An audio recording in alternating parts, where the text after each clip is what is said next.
Welcome back to Tactical Pontoon. It's me, James, as always, here in the Trigger Cave. Tonight, we're going to talk about the Elite Marksman version 2 initial setup and troubleshooting should you have any issues. So, to start out, as the Elite Marksman ships, it should drop in and be ready to go. There is one adjustment that needs to be made in order to get the best possible action. However, you don't actually need to do this should you feel like everything's good to go.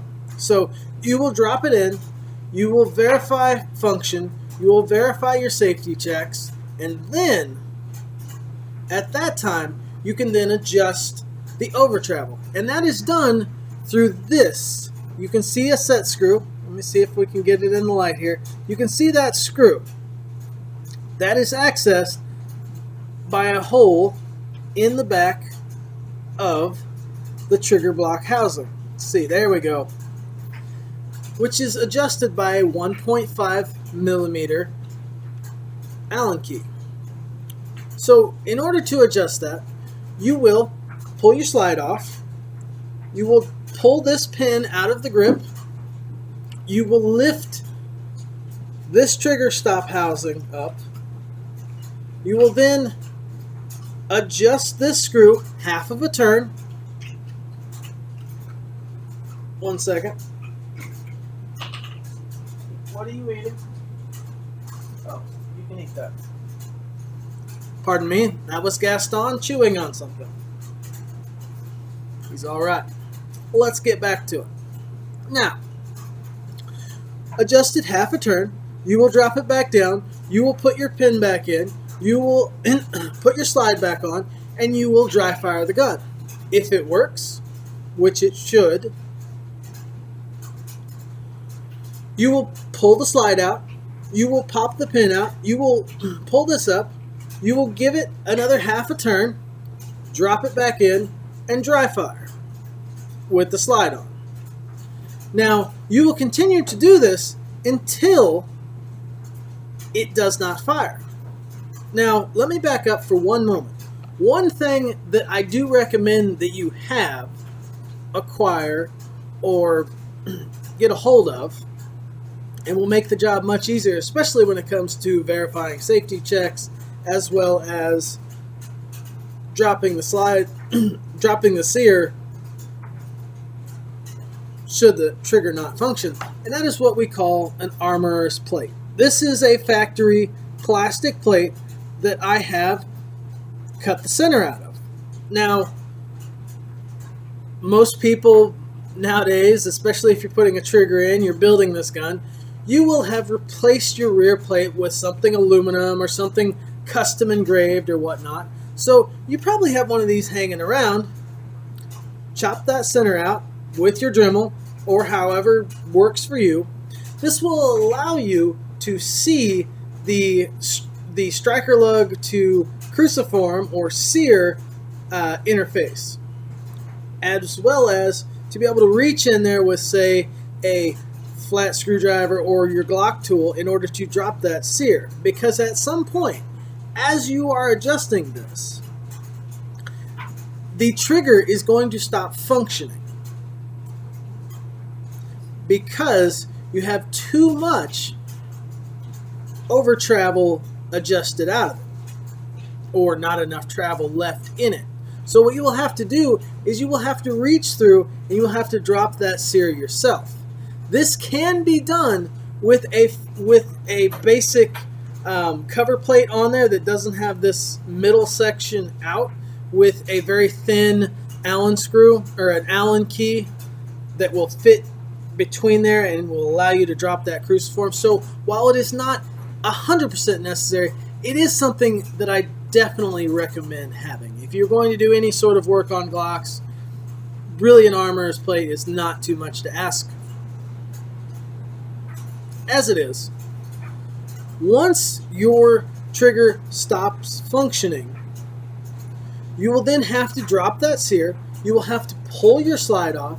You will have to pop your pin up, and then you will back it out a quarter of a turn.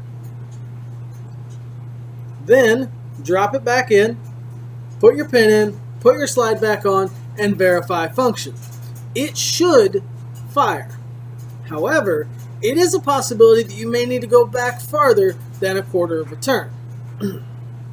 So, that is how you set up the over travel reduction. The pre-travel is taken care of by the trigger design. That should be all that you have to do to set your trigger up.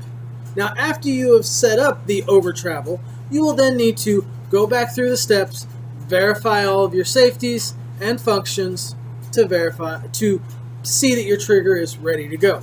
After that, it's ready to run. Now, should, for example, you drop the trigger in directly from me into your pistol and have an issue, there are some things that you need to check first. Now, from the very beginning, if you drop it in and it does not fire, the very first thing that I would do, or that I recommend doing, is going in here to the set screw, and there we go, going into the set screw and backing this set screw up until it is flat with the factory trigger housing. Then you will drop it back in and you will verify function. A lot of times this should actually take care of the issue. I know originally I used to send them out a bit more adjusted, closer to what works. However, nowadays I try to get them very neutral, so that it should drop in and function without having to adjust it. However, due to some frames, differences, polymer 80s can be all over the place. Even the factory's frames can be all over the place. So that would be number one. Back that set screw all the way out, drop it back in, verify function. Now, if that does not do it, the next thing that needs to be checked would be right over here with the connector. Now, this is a factory connector, but they all basically look very similar. This is your trigger connector. This guy, I do verify that it has the proper tension. Now, if you get a hold of me, I'm going to tell you to verify connector tension. When I say connector tension, I mean, see, this guy here has to sit away from the housing. It has spring tension. And this spring tension is set by me when I send it out. However, for some reason, should that be missed, or should yours get beat up in shipping, or who knows what, this is something that you need to verify. You need to verify that this connector sits away from the housing. If it is pushed up against the housing, that is a bad thing. It needs to sit away from the housing, just a little bit away from the housing. What you will need to do first is verify that the connector is sitting away from the housing. The next thing that I would do is I would give it just a little bit more, and you can do that simply by pulling on it just a bit. You don't want to go all man, strength on it. Hulk strength is what I was looking for, and break the damn thing. But you do want to give it a little bit more tension. And the other thing you will want to do is on this area, this ledge right here, you'll want to look at it, verify that there's no marring, chipping, worn finish. There shouldn't be, especially if it's right out of the box. I mean, that should be a given. Now, troubleshooting later on, should you have one that you've run quite a bit, it could be a possibility. The other place you're going to want to look while it's apart is on this area right here, and verify the same thing. Boy, that camera is not getting this. Right here. you want to make sure that that is not scarred, chipped, worn, deformed. It should be a nice, gentle angle. So, what you will do then, once you have given it a little bit more tension or verified that there was tension, you will reassemble and you will verify function. Now, should it still not function, should it still not activate, what you're going to want to do next that I recommend for troubleshooting is taking this connector, the one that comes in the trigger that I send you, pull that connector out and take your factory connector or whatever other connector that you were using previous to this. Now, if you're a Polymer 80 guy and this is the only trigger you have, that's a little different story. But most of you have another connector laying around. Insert that guy, preferably a factory connector. I really prefer that this troubleshooting be done with a factory connector. Put that in, reassemble your trigger assembly, drop it back in, put your gun back together, and verify function. Sometimes connectors from the factory can be bad. It does happen. I have seen it happen. It's not a large occurrence. It's not something that happens all the time, but it can happen. And one way to troubleshoot it is to change out your connector. A factory connector is most likely to work no matter what. However, I have seen some of those bad, but have worked before. It should work again. So put in the factory connector and try it. That normally is going to tell you if the connector is bad. If the connector is bad, please tell me. You can get a hold of me, tacticalpontoon@gmail.com. That is one way to get a hold of me. Probably the best way to get a hold of me, so that we can get that replaced. Now, should this be a trigger that you have had for a while and you run into a bad connector, I really recommend that you go through Ghost. They have a lifetime warranty on these, doesn't matter who has had it, and you can contact them, fill out a warranty claim. You break the connector. They've got a process on their website where you break the connector, you tape it to a card, and then you send it to them, and within like a week or two, if that, they send you another one. But if it's brand new and it just came from me, I'll replace it. Not a problem. Another thing that you need to check, should your trigger not fire, and that's going to come back to this armorer's plate, you're going to want to look in here with everything assembled, and you're going to want to look at the striker lug to cruciform.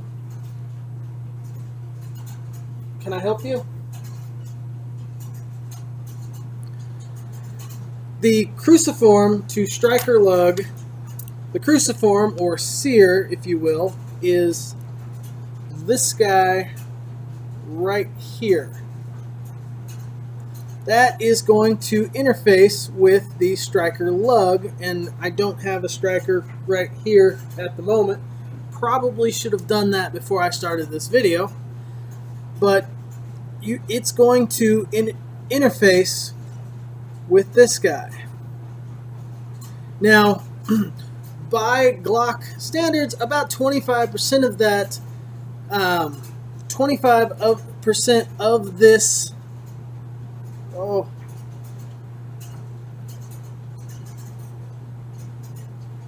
of the cruciform is allowed to hang past the striker, which this here is acting like the striker lug sitting down, so you can have up to 25% hanging down. Okay? Now, so what you'll be able to do is you'll be able to watch through the back of your slide with the armorer's plate. You'll be able to see what your trigger is doing. Okay? So you can pull that trigger back and you'll be able to watch and see it move back and whether it breaks. as it should, allowing the striker to go forward.